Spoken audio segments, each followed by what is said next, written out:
Então, a mística do judeu-cristianismo é uma mística nômade, de peregrinos, não de sedentário. Qual é o problema do sedentário? O sedentário não caminha. O sedentário constrói muralhas, portas seguras e se estabelece ali. Mais tarde, o profeta Oséias vai se queixar em nome de Deus. Israel esqueceu seu Deus e construiu palácios. Pronto, sedentarizou-se. E aí vem o pecado. O que é que Deus faz para corrigir Israel? Arranca-o da terra. Toma Jerusalém, toma o templo, destrói a arca, destrói a monarquia e coloca o povo para o exílio. Pronto. Israel vai ter que voltar para o deserto. Aquilo que se coloca, sobretudo os religiosos, de modo tão romântico, na verdade é um desastre. Eu vou seduzi-la, vou levá-la ao deserto e vou lhe falar ao coração. O que é isso que é tão bonito? Eu vou levá-la para a Babilônia.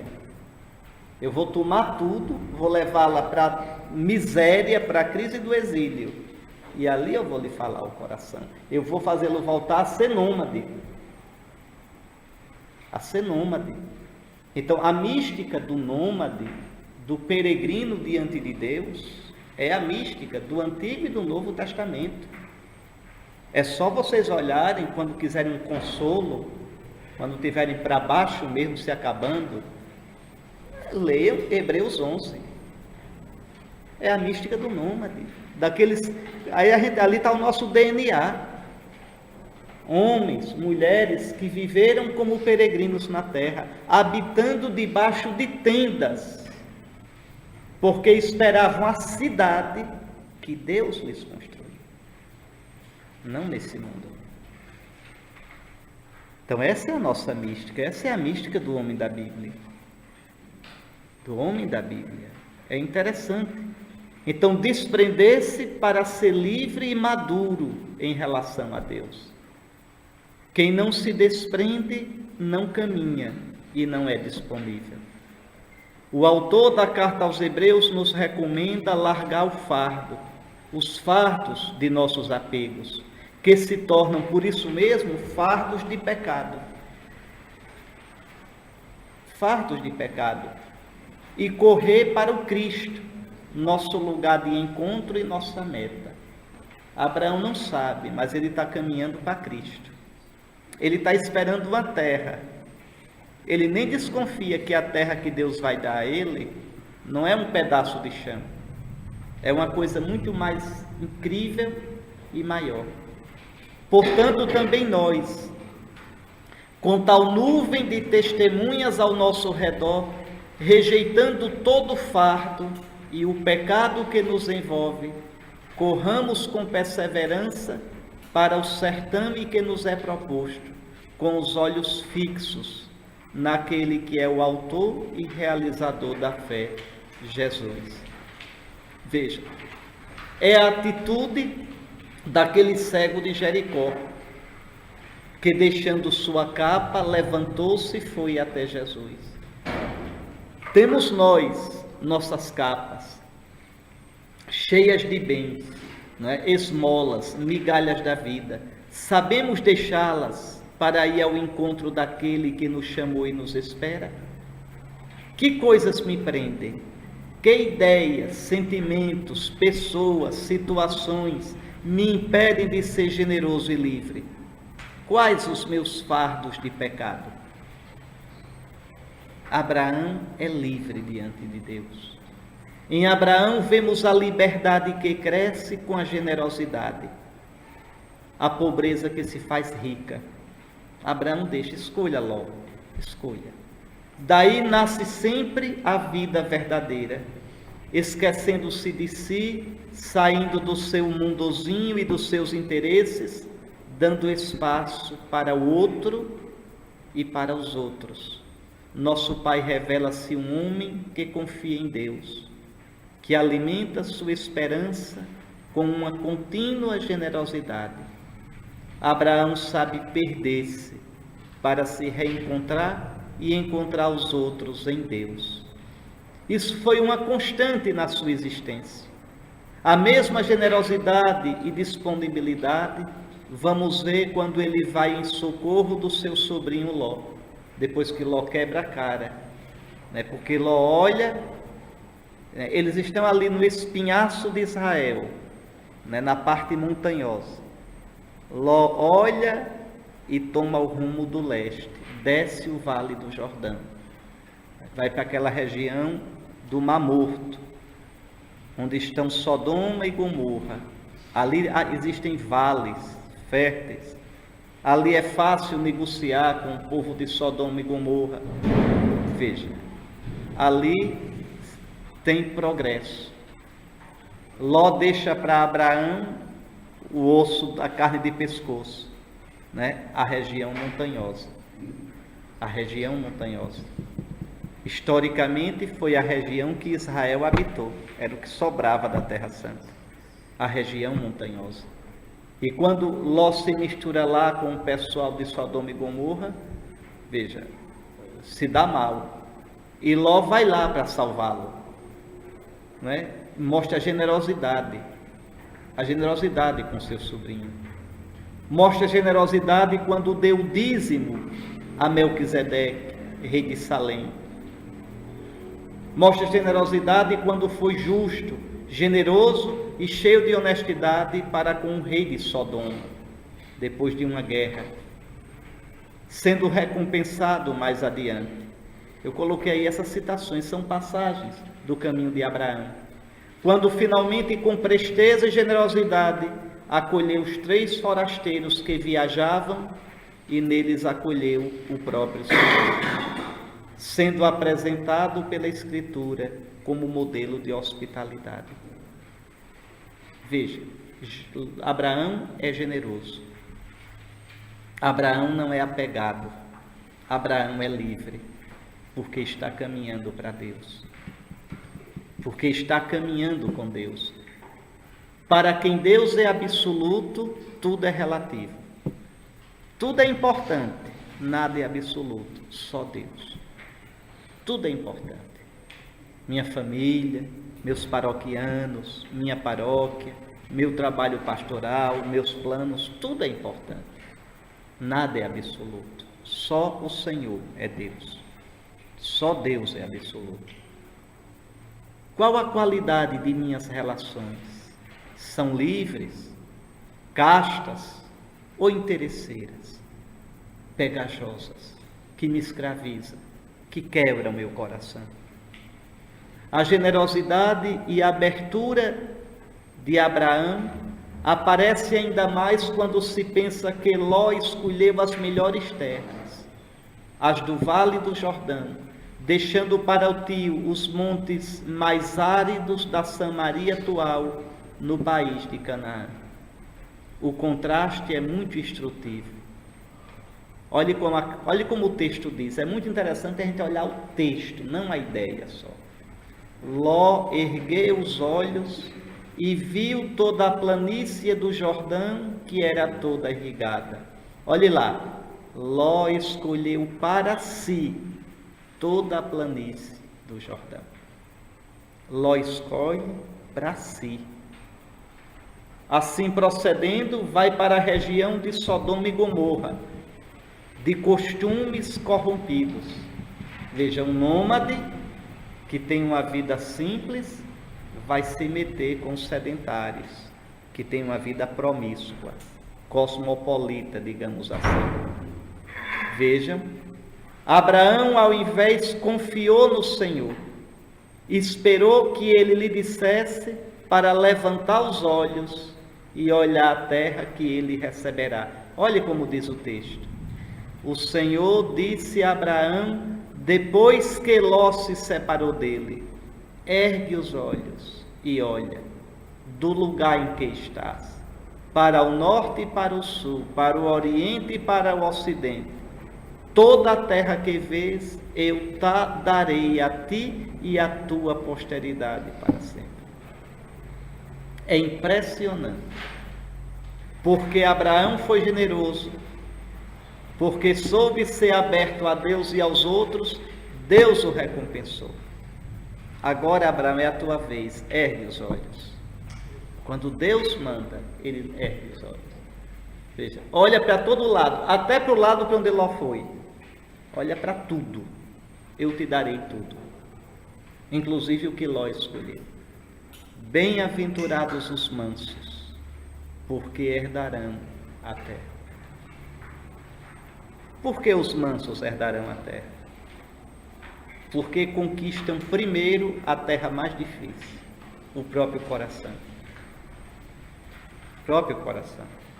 Porque a ira, né, a revolta, a questão de se impor é um dos demônios mais arraigados no coração da gente.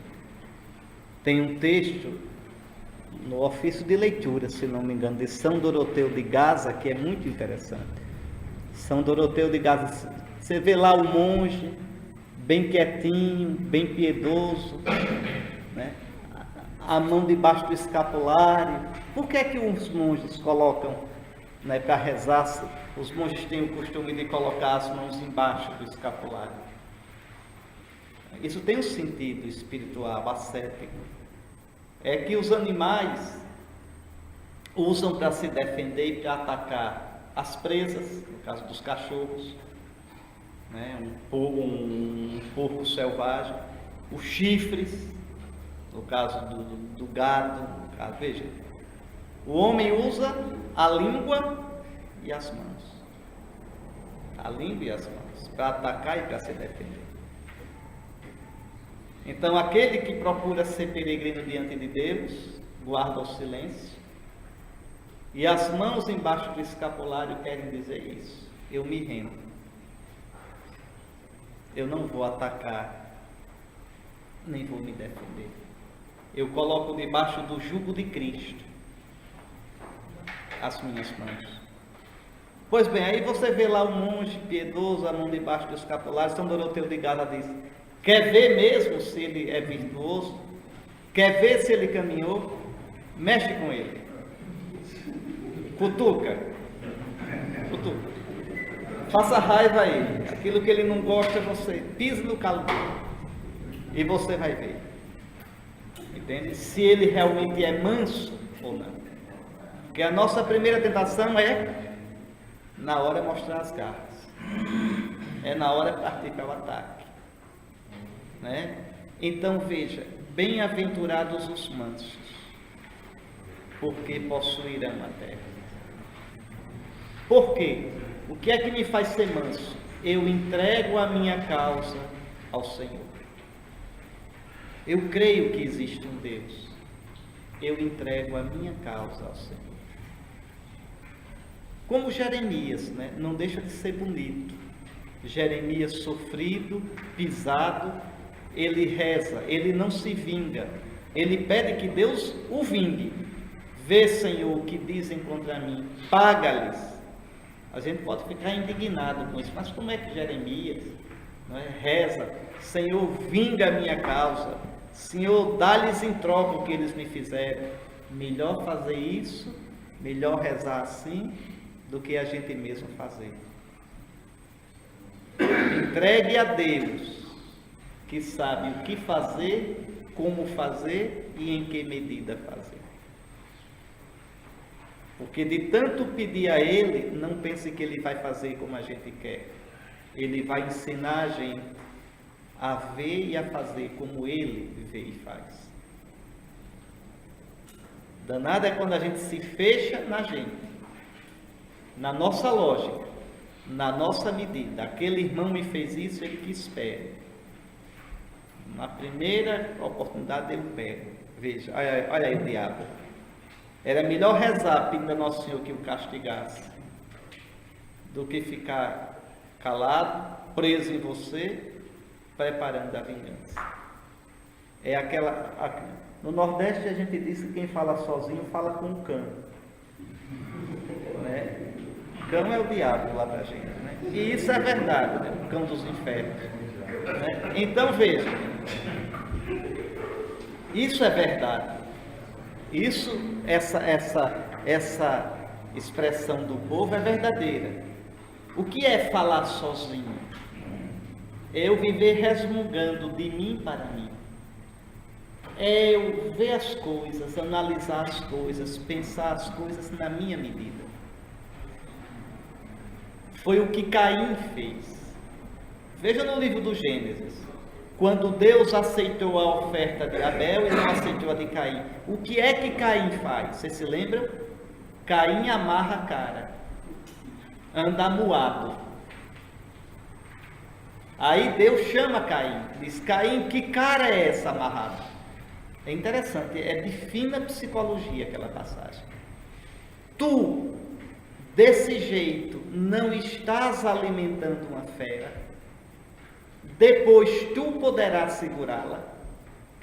Então veja, Caim está ali, intoxicando o coração de raiva, de ira, de amargura, de vingança. Caim não responde nada a Deus. Repare, Deus pergunta, Caim não responde. Caim fala de si para si. Está falando com o cão. Aí Satanás faz a festa no coração assim.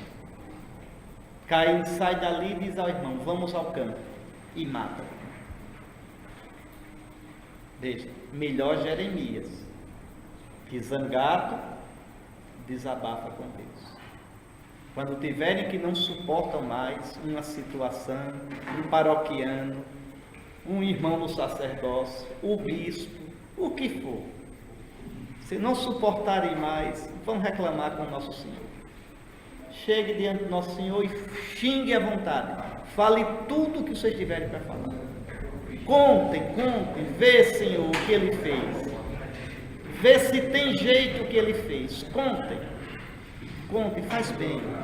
Desopila o fígado, desabafa, coloca os demônios todinhos para fora. E nosso Senhor escutando. Não vão falar com os outros, não vão fofocar. Veja, vão reclamar com quem de direito, com quem pode resolver. Digam, peçam o que quiser. Deus vai rir, vai consolar você. O que você disse que aproveitava, Ele vai aproveitar. O que você disse de besteira, Ele vai deixar e desconsiderar. Veja, e você de rezar tanto, vai terminar dizendo, Senhor, tem também piedade de mim, que sou igualzinho a esse outro. Repara o que eu estou pedindo, repara o que eu estou dizendo, repara o que eu estou fazendo. Seja feita a tua vontade, Senhor. Nisso a oração é uma terapia excelente. Então não tenham medo, podem pedir o que quiser. Santo Agostinho diz que a gente pede o que quiser e Deus escuta como Ele quer. Então nem se preocupe. Podem rezar, né? Então, Abraão é manso. Enquanto Ló buscou a terra melhor e de modo imediato, Deus prometeu a Abraão toda a terra, mas não agora. Eu te darei no futuro, mas para sempre. A gente pode perguntar, tenho sabido confiar? Tenho sido manso? Ou imponho, exijo, sou imediatista? Confio no Senhor e na sua providência? Sei confiar ao Senhor os meus cuidados? Sei esperar no Senhor? Como é o meu relacionamento com os bens materiais? Escolho para mim ou procuro as escolhas do Senhor? Que exemplos dessas escolhas posso dar na minha vida concreta? É danado, a gente larga tudo por nosso Senhor e depois se apega a tanta coisa. Senhor, eu te dou tudo, né? No atacado eu te dou tudo, deixei tudo, mas no varejo é uma desgraça. A gente se apega a situações, a coisas, uns apegozinhos a pessoas, a funções, e a gente vai perdendo a liberdade diante de Deus. E o negócio é tão feio, é tão ridículo, que a gente tem medo até de admitir para a gente mascara. Eu já vi tanto na minha vida pessoas de Deus apegadas à besteira. Eu já preguei muito retiro para religioso, depois disso prego mais só para padre mesmo, porque não dá tempo não. Mas eu via, sobretudo quando o retiro era naquelas casas de religiosos idosos, cada briga por cada um caneco, cada um lugar, cada um gato, cada uma faca. Eu digo, mas a gente é doido. Esse negócio, eu olho para mim quando eu vejo isso, porque meu Deus, a gente deixou tudo, para brigar por causa de um garfo. Esse é o meu garfo, esse é o meu lugar. Sai daí. Não, eu cheguei primeiro, saia que é o meu. Meu Deus, a gente deixou a casa da gente.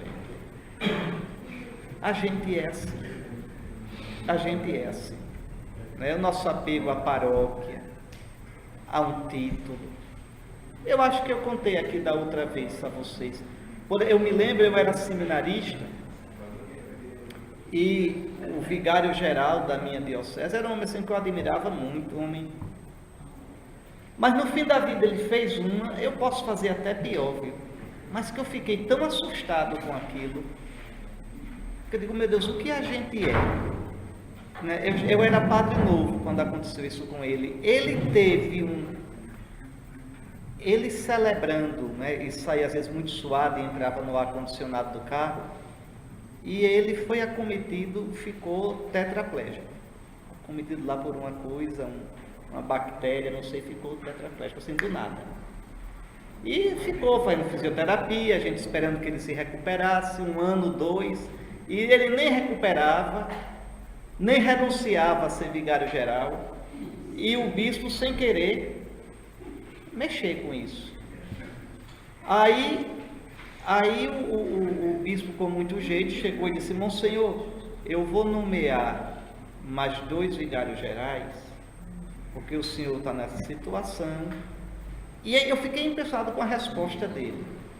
Fiquei impressionado porque ele era um homem, assim, maduro, um homem que eu esperava dele, uma postura.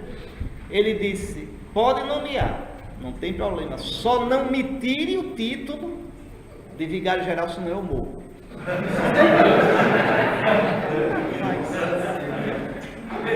Me dá tristeza.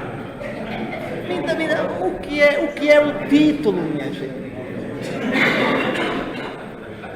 Vocês estão rindo, mas vocês são iguaizinhos, a gente é a mesma coisa. Pode não ser título de vigário-geral, mas pode ser às vezes uma paróquia, pode ser às vezes uma besteira.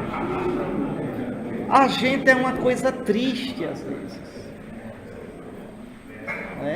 A gente é uma coisa triste. Vocês se lembram da história da monja que eu contei para vocês? Lembram? Lembra da monja? Da privada? Pronto. Não lembra não? Então não ouviu, porque aquela ninguém esquece não. Foi a monja ela está viva ainda, mas acho que não escuta mais não, você já está velhinha. A monja, veja, foi funcionária do governo, do antigo INPS. Ela tinha um cargo alto, e ela era aquele tempo de ação católica, ela muito inteligente, era um povo naquele tempo, e ela largou tudo e foi ser religiosa, foi ser monja. E era uma monja muito querida no seu mosteiro, muito competente na parte de economia, e a superiora, a abadesa, pediu que ela fosse transferida, que ela fosse passar um tempo numa fundação, porque a fundação estava precisando de alguém que ajustasse economicamente a fundação. E aí a monja entrou em crise, veio conversar comigo. Ela disse, eu disse, mas qual é o seu problema, irmão? Essa é porque no nosso abadia a gente tem banheiro na cela, no quarto, cada monja tem seu banheiro. E lá nessa fundação o banheiro é comum, que era assim antigamente, E devia ser, cela não é quarto, é cela, E eu disse mas irmã, a gente é uma miséria mesmo, a senhora, eu. Repara, a senhora deixou tudo, tudo, entregou tudo com tanta generosidade. E agora, a monja já de cabelo branco, já idosa. Eu digo, está aí a senhora agora idosa, agarrada numa privada. Veja, mas veja se não é triste deixar tudo para não deixar nada. Mas essa é a minha história. Eu quando eu vejo umas coisas dessas, eu morro de medo, porque eu olho para mim, aquilo ali sou eu. Aquilo ali sou eu. Pode não ser uma privada, mas pode ser outras coisas. Entende? Veja, eu disse um sim generoso a Nosso Senhor. E agora eu não vou porque ali aquela privada é só minha. E eu não quero tropeçar nisso, minha gente. Né? A gente tropeça. A gente tropeça.